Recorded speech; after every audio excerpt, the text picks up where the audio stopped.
Scotty B says, charge the damn mound. All right? Because what we got, besides charging the mound, we got guys charging second base. We got TA, Tim Anderson, placing a slightly hard tag on Senor Jose Ramirez as he slides into second. And the fight ensued with a boxing match of ages. We had more than TA had hoped for when he squared up southpaw against Jose Ramirez, getting a couple good punches in, but unfortunately for Cleveland, sliding out of the wild card race, we're going to get some serious suspension time. It'll be interesting to see who gets more suspension, Ramirez or TA, but we'll just kind of go with it, just kind of like we're going with it with just me here on the show. Let's listen here to Tom Hamilton's call fair down the as first it base happens line. live. Colas not in time. Jose right between the legs of Tim Anderson, and he's not real happy with Tim Anderson. Well, both benches are empty. They're fighting. They're swinging. Down goes Anderson. Down goes Anderson. Well, the big crowd loves the fight from Jose Ramirez and company, but losing him from the game. Rogue managers are ejected now, too.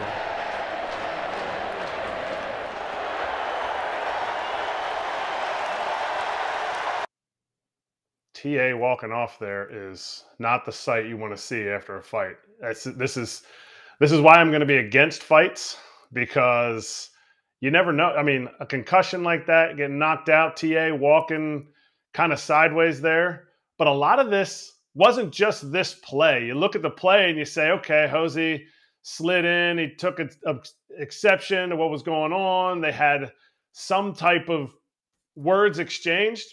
And Jose had enough, because Friday night, Jose Ramirez, after the game, he said on Friday they were angered by how hard TA pulled Brian Roquisho off the base as he slid in, which ended up causing him to be called out after they went to review.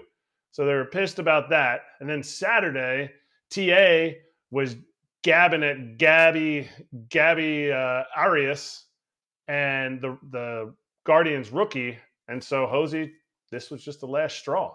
He ended up getting the bad end of the stick there. And TA, I'm interested to see, all the different parts of this, how TA was kind of pissing these guys off. Has this been something that's been going on? Is this a thing that the Guardians, now that they're 4 out of first place, or has this been a thing that TA has been just pissing them off, even not just this weekend? Because when you play interdivision, you get this feeling that you don't like the Phillies, don't like the Braves, or the Mets don't like the Marlins, and so I love seeing these divisional fights, these divisional rivalries that I really think there could be some more added here, because TA started the fight, Jose ended the fight.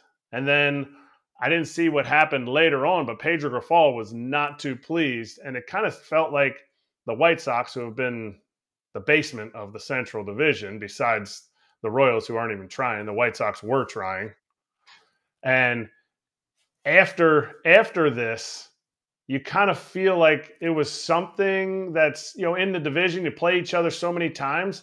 How much was this brewing going into it? And Terry Francona, had a good press conference afterwards that really, it was very Tito Francona. Let's see if we can cue that up and listen to what he said. What do you think of Jose's left hook? Right hook. Right hook, right.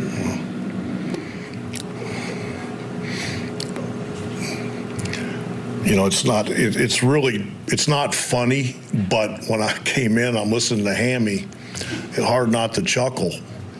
I mean, again, it's not funny, but Boys will be boys.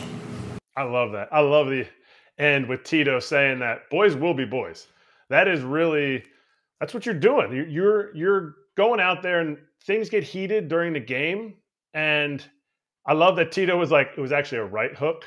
And he also had said about how much he enjoyed Tom's call on it. Like he's like, you can't not chuckle. Obviously, he doesn't want to see TA get hurt. He doesn't want to see his team get in a fight, guys get suspended. But the other part of this is the guys running out of the dugout. Like your mind is thinking 99.9% of the fights that you're in, very few punches are thrown, let alone landed. So on your way out there, to me, I would have looked at it and been like, whoa, like this escalated. Didn't think this is what we would see. And you kind of saw that in the Rangers Blue Jays fight with Rugi and Bautista. But you run out there, in my experience, if you are not ready to fight, if you're not ready to throw punches, you're not just going to all of a sudden be like, oh, yeah, I'll throw punches. You see Kopech here pulling Hosey aside. I think Kopech did the right thing.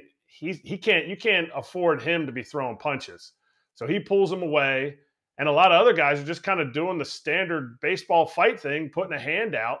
The biggest mistake for players in fights is you go out there and you start grabbing your own guys. Like Randall, obviously, they're trying to walk him off because his legs ain't working. Like they're trying to help him out right there. But if the fight is in the middle, Kopech did the exact right thing. If he starts holding TA back, now he can get caught by a cheap right hand if somebody's got their arm around your head. And so to me, you have to be able to get out there and have a game plan.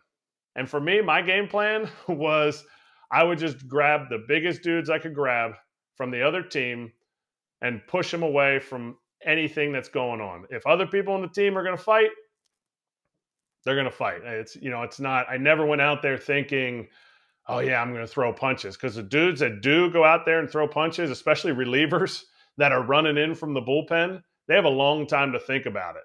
And that's predetermined. Very seldom do you get punched in a baseball fight and you're like, okay, okay, now I'm going to punch. No, a lot of stuff's going on. People are hitting, people are going all over the place. And you just gotta, just like Tito said, boys will be boys. You got to get out there and you got to mix it up. I had some different experiences in fights, but again, TA squared up, didn't quite have it happen for him. Spent a little bit of time on the suspension list too.